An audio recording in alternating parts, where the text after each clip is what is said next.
क्या दुश्मनी हो रही जी थारी बीजेपी वाले नेता थे? नहीं, हमारे किसी से कोई जाति दुश्मनी नहीं है। ये लड़ाई 3 काले कानूनों, एक किसान जी की सरकार से सीधी सीधी लड़ाई। हाँ वो तो है, लेकिन बीजेपी के जो नेता हैं, हमने बात करी, बोलने लग रहे हैं कि इनेलो वाले कार्यकर्ता जो हम पे हमला करने लग रहे हैं जी। जो भारतीय जनता पार्टी है वो कोई भी ऐसा निशाना नहीं चूकते, क्योंकि वो सोचते हैं भी इंडियन नेशनल लोकदल के ऊपर हम निशाना लगाते रहें। और जहां वो ये कहते हैं कि विरोध, तो आप ये बताइए, यूपी में कोई इंडियन नेशनल लोकदल थोड़ी है, बंगाल में कोई इंडियन नेशनल लोकदल थोड़ी है, महाराष्ट्र में कोई इंडियन नेशनल लोकदल थोड़ी है, एमपी में कोई इंडियन नेशनल लोकदल थोड़ी है। ये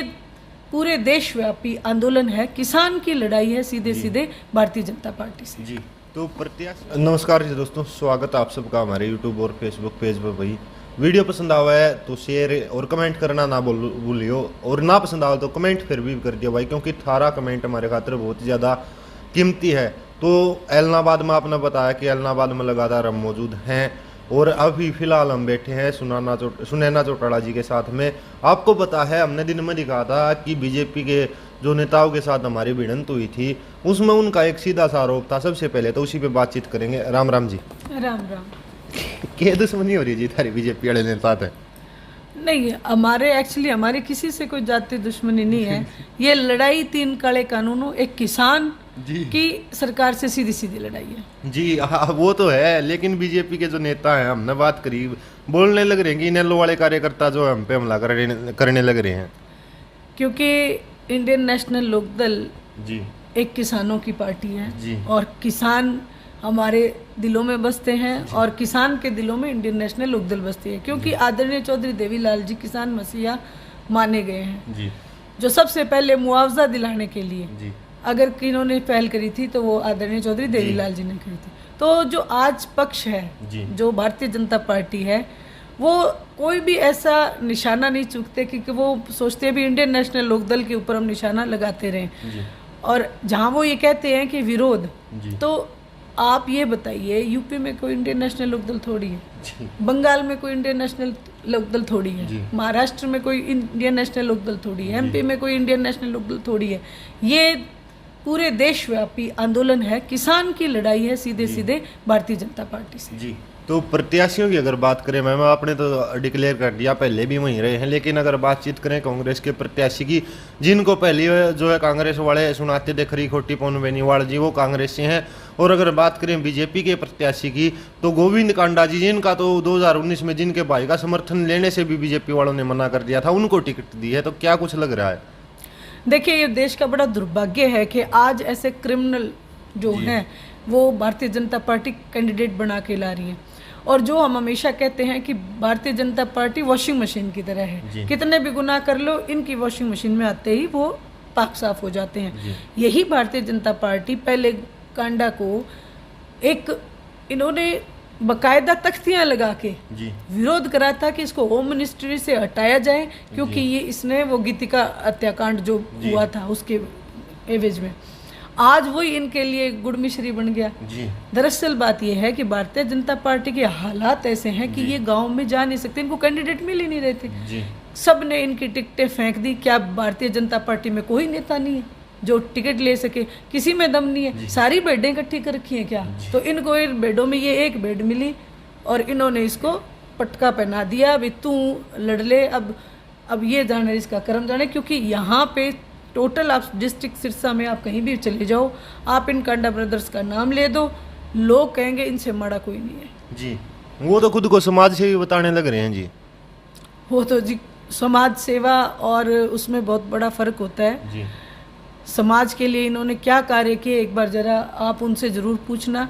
दूसरा, किसानों के लिए ये विधानसभा में भी बहुत गलत बोले हैं इन्होंने, काली बेड़े तक किसानों को बोला है। इसलिए मैं ये कहना चाहती हूँ कि किसान इनका विरोध करेंगे, ये किसी गांव में जाके वोट नहीं मांग सकेंगे जी।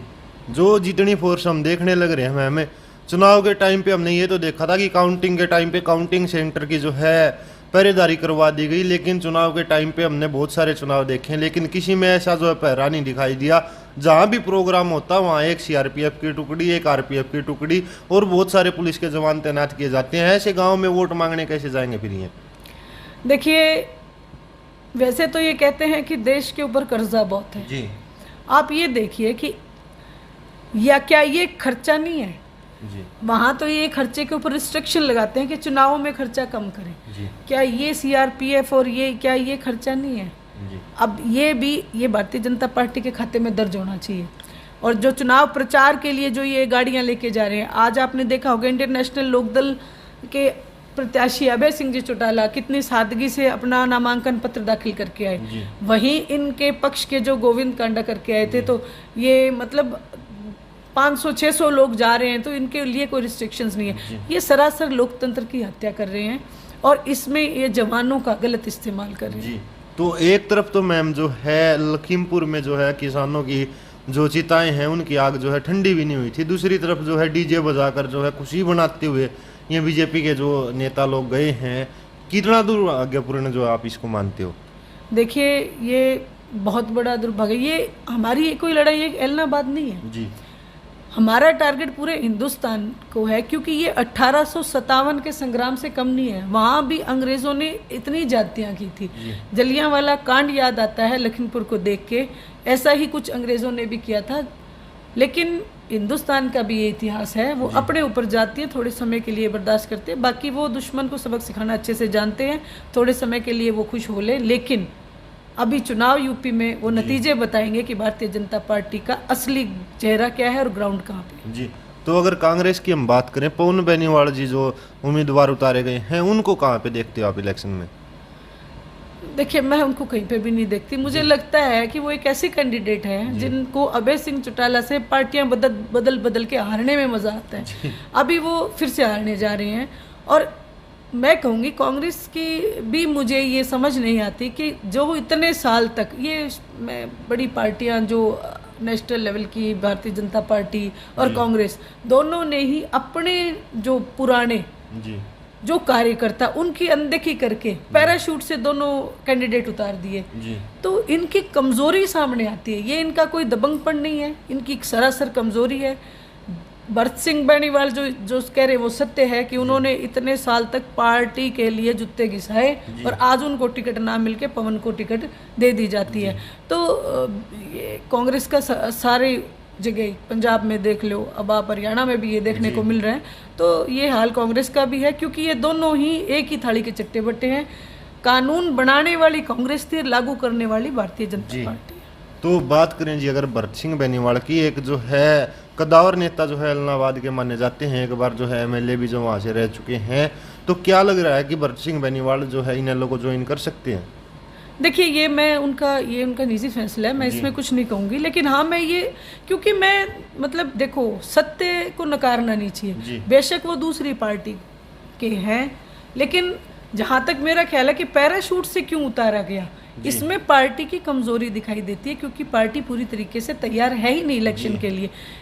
कहीं ना कहीं शैलजा जी ने भी ये बयान दिया था कि अभी इलेक्शन की कोई ज़रूरत नहीं है क्योंकि लोकतंत्र को ये समझ नहीं पा रहे हैं पार्टी की फूट इनको दिख रही है ज़्यादा या आपसी फूट से तंग है और वही भारतीय जनता पार्टी जो है उसको सिर्फ अपनी गवर्नमेंट का आज जो राज का नशा चढ़ा हुआ है उनको भी सच्चाई नहीं दिखाई दे रही है लेकिन किसान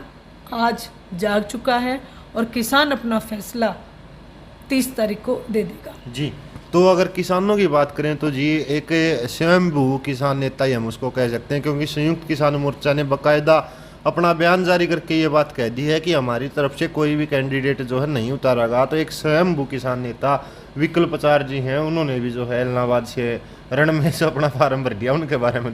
कुछ कहना चाहोगे देखिए मैं उनके बारे में कुछ भी नहीं कहना चाहूँगी क्योंकि कोई किसान के नाम को मैं इतना ही कहूँगी कि बदनाम ना करे उनका स्वयं का स्वार्थ है इलेक्शन लड़ना तो वो लड़े वो आज हमारे लोकतंत्र में है उनको अधिकार है वो लड़ सकते हैं लेकिन वो किसानों का नाम लेके किसान को बदनाम करने की कोशिश ना करें जी